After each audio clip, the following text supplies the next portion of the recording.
Ciao a tutti ragazzi, io sono Umberto e ben ritrovati in questo mio nuovo video.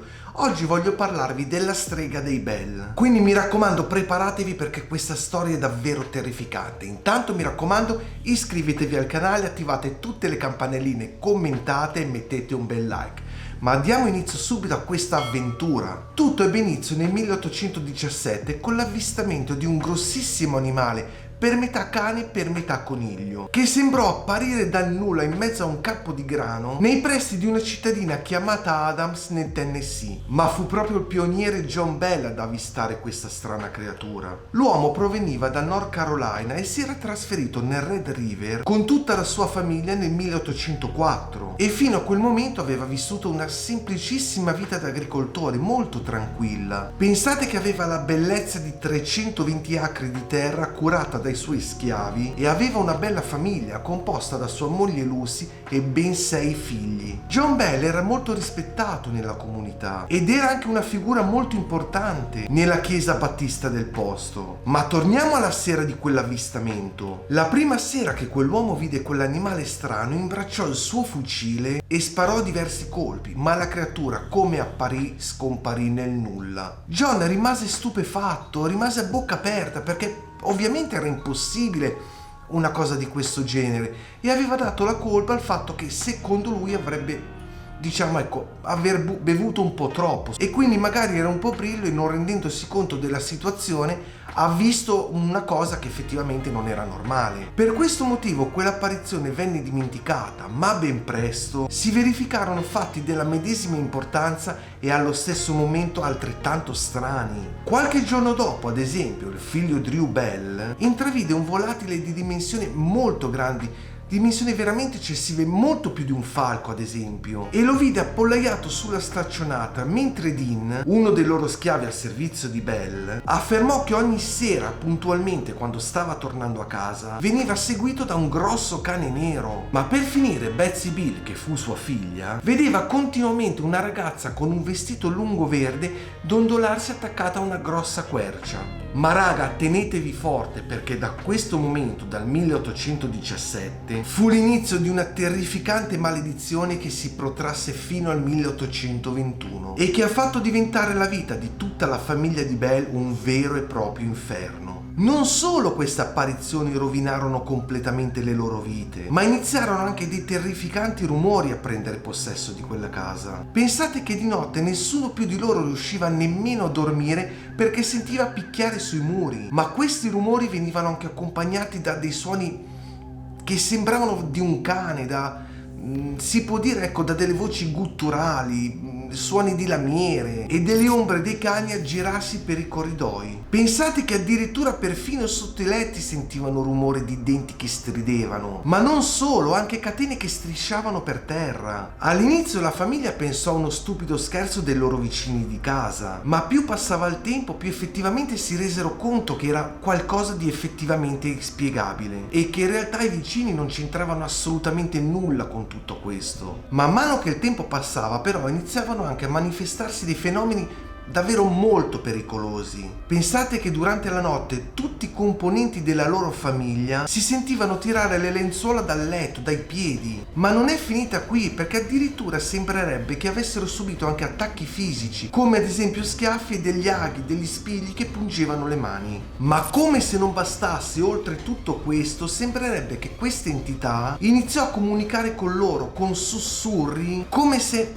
in qualche modo qualcuno cantasse degli inni sacri.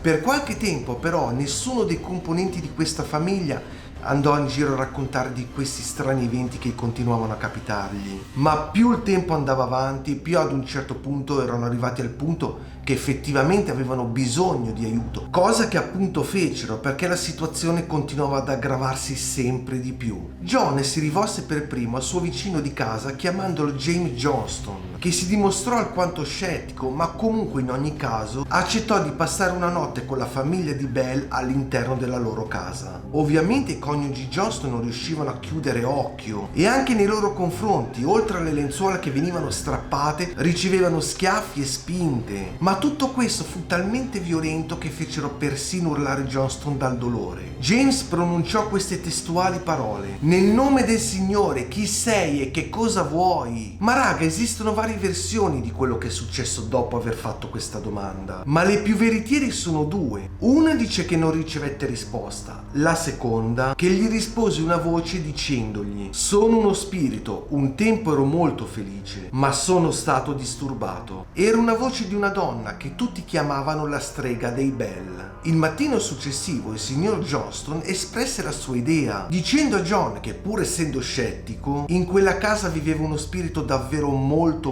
potente e molto arrabbiato. Naturalmente le notizie in quei piccoli centri viaggiavano come il vento. Infatti dopo pochissimi giorni tutti quanti sapevano quello che era accaduto in quella casa, e ovviamente tutte queste informazioni scatenarono l'arrivo di curiosi che provenivano, pensate, anche da miglia e miglia di distanza. Nel frattempo la voce della strega, chiamiamola così, si fece sentire meglio, le parole erano più chiare e ormai la famiglia si stava comunque abituando a questa presenza. Pensate che oltre a cantare inni sacri iniziò a rispondere addirittura alle loro domande, sostenendo addirittura conversazioni, prediligendo però temi biblici e religiosi. Arrivò addirittura a citare 2 sermoni tenuti nella stessa giornata avvenuti in 2 chiese separate, e questo avete capito sicuramente tutti cosa dimostra, vero? Significa che questa strega riuscì a vedere e a sentire a 360 gradi tutto ciò che accadeva intorno a lei. Ovviamente era uno spirito, quindi è più che logico e normale. Pensate che per confermare tutto questo, James e John, in un momento in cui tutti e due erano all'interno della loro abitazione, chiese a questo spirito che cosa stesse dicendo la sua bisnonna olandese che si trovava nel North Carolina quando gli schiavi commettevano qualche errore, un particolare di cui solo lui e la sua famiglia erano a conoscenza. La voce rispose: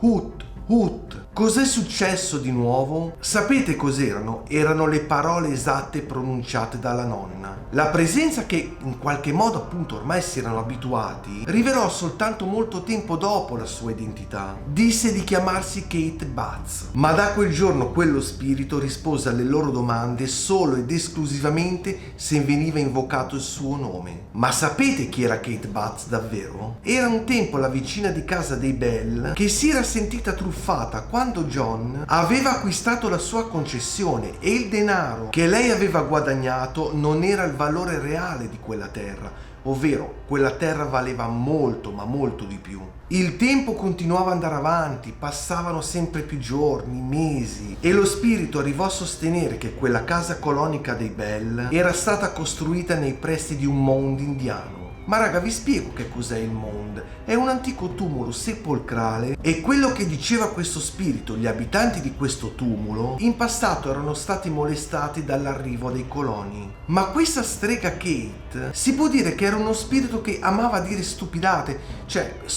cose non del tutto veritiere, ecco, con l'unico e solo obiettivo di depistare le persone che comunicavano con lei. Arrivò, pensate, addirittura a mandare uno dei figli di Bell alla ricerca di un tesoro che in realtà non esisteva, e spesso e volentieri riferiva alla famiglia pettegolezzi vari, ovviamente non veritieri, sui loro vicini. Come sappiamo, la casa dei Bell era ormai diventata meta di visitatori e curiosi, ma tra tutte le persone che la visitarono, tra di loro c'era un ghost hunter molto famoso all'epoca, Andrew Jackson, che in seguito divenne presidente degli Stati Uniti. Sembrerebbe che nel 1824 Jackson, che a quei tempi era generale dell'esercito, passò per caso da Red River con un gruppo di uomini ed un carro pieno zeppo di provviste. La strega, che ovviamente sapeva che l'uomo stava arrivando, decise di dargli il benvenuto ancor prima che lui giungesse a casa. Mentre i militari si avvicinarono al fiume, il loro carro improvvisamente venne bloccato. Le ruote non si muovevano più di 1 millimetro. Jackson cosa fece? Ordinò a tutti i suoi uomini di provare in qualche modo a spingere questo carro, ma niente da fare, le ruote non volevano muoversi, come se qualcosa li tenesse proprio incollati al pavimento, come se ci fosse una calamita, ecco. Secondo quello che si dice, Jackson alzò le mani al cielo ed esclamò queste testuali parole: per l'Eterno, ragazzi, questa è la strega! In quel preciso istante che lui urlò questa frase, dai cespugli e le piante che circondavano il carro si manifestò una voce davvero inquietante, gutturale, quasi metallica, che disse questo: va bene generale, lascio andare avanti il carro, ma ci rivedremo questa notte. Come possiamo benissimo tutti quanti immaginare, gli uomini cercarono a destra, a sinistra, da tutte le parti per vedere se magari c'era qualcuno nascosto che magari stava facendo loro degli scherzi, ma ovviamente non ci fu nessuno. Ma raga, come preannunciato dalla strega, la notte del generale e dei suoi uomini nella casa di Bell fu veramente tormentata e nessuno di loro chiuse occhio per tutta la notte. Gli uomini a servizio di Jackson furono tutti schiaffeggiati e pizzicati, però sembrerebbe che il generale abbia avuto solo problemi con le coperte, che gli continuavano ad essere strappate via da una forza invisibile. Il mattino seguente Jackson, anche se lui personalmente non era stato picchiato, passatemi il termine, decise di andarsene via immediatamente da quella casa, perché disse che non sapeva come fare per contrastare questa cosa. Ma raga, torniamo ora a parlare invece della famiglia Bell, perché sembrerebbe che questo spirito iniziò ad accanirsi in modo molto particolare su Betsy, ma non solo si accanì su sua figlia, anche nei confronti del padre. Questo spirito lo chiamava Old Jack e il padre continuò a ricevere minacce di morte da questo spirito per il fatto che lo riteneva un truffatore. La moglie di John, al contrario del marito, invece veniva coccolata e non si capisce bene il motivo. Questo spirito la definiva la donna più perfetta di questa terra. Purtroppo il 19 dicembre del 1820 la strega ha mantenuto la sua promessa. Infatti Jones quella mattina non si risvegliò. Il figlio più piccolo di John infatti quella mattina trovò accanto al letto di suo padre una fiala in cui era rimasto poco liquido. Non sapendo cosa fosse, il figlio provò a somministrarlo al gatto, che purtroppo perse la vita in modo istantaneo. A questo punto suo figlio più piccolo aveva avuto la prova che il capofamiglia era stato avvelenato. Pensate che la strega si prese il merito di questo decesso, affermando che era stata lei stessa a compiere questo gesto. Ma raga, non è finita qui, perché non contenta di quello che ha fatto, arrivò persino a disturbare la cerimonia funebre, intonando le classiche canzoni da taverna di quei tempi. Ma raga, adesso torniamo a parlare della giovane Betsy, che nel frattempo si era fidanzata con un certo Josué Gardner che risiedeva nelle vicinanze. Il fidanzamento di questi due giovani era stato pienamente approvato dalla sua famiglia, ma la strega non era assolutamente d'accordo e lo dimostrò manifestandosi ad ogni loro incontro. Li disturbava spostando ogni sorta di oggetti e arrivò addirittura persino a schiaffeggiarli. Lo spirito, con questo atteggiamento a dir poco violento e aggressivo, riuscì ad arrivare pienamente al suo scopo. Infatti nel 1821 i due giovani si lasciarono. Ma nel 1824 però Betsy sposò il suo maestro di scuola chiamato Richard Powell, che aveva molti anni più di lei ed era anche tra l'altro amico della famiglia Bell. Ma raga, aprite bene le orecchie, perché questo spirito a questo punto decise di sparire completamente e lo fece per 7 lunghi anni, riapparendo però successivamente ed esprimendo pensieri cristiani. Oggi purtroppo questa casa colonica dei Bell non esiste più. Nei dintorni c'è una taverna che, anche se non ha alcun tipo di attinenza con questo fatto, è meta di turisti curiosi del paranormale per vedere se riescono a rilevare ancora qualcosa. Ragazzi, spero vi sia piaciuto. Anche per oggi questo video termina qua, ma ne ho già subito pronto un altro per voi. Nel frattempo mi raccomando, non dimenticatevi di iscrivervi al canale, di attivare tutte le campanelline, di commentare, di mettere un bel like. Noi ci vediamo prestissimo. Ciao ragazzi e stay tuned!